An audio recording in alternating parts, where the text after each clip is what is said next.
সারা বিশ্বে আলোড়ন সৃষ্টি করেছে দক্ষিণ কোরিয়ার জনপ্রিয় সিরিজ স্কুইড গেম। প্রথম দুটি সিরিজের দারুণ সাফল্যের পর এখন অপেক্ষা স্কুইড গেম 3 এর জন্য। তবে সম্প্রতি নতুন সিরিজ নিয়ে কিছু উত্তেজনাপূর্ণ খবর উঠে এসেছে যা আপনার মনও ছুঁয়ে যাবে। গুঞ্জন উঠেছে স্কুইড গেম 3-তে ক্যামিও চরিত্রে অভিনয় করবেন হলিউডের সুপারস্টার লিওনার্দো ডি ক্যাপ্রিও। হ্যাঁ, আপনি ঠিকই শুনেছেন, টাইটানিক খ্যাত এই অভিনেতার নাম ঘুরছে সবার মুখে। কিন্তু যতটুকু উত্তেজনা ততটুকু শীতলতা।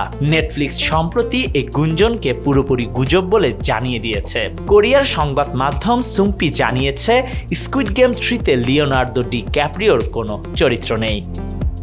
এই খবর হয়তো কিছুটা হতাশ করেছে লিওনার্দো ভক্তদের, তবে খুশির খবরও আছে। স্কুইড গেম 3 মুক্তির অপেক্ষায়।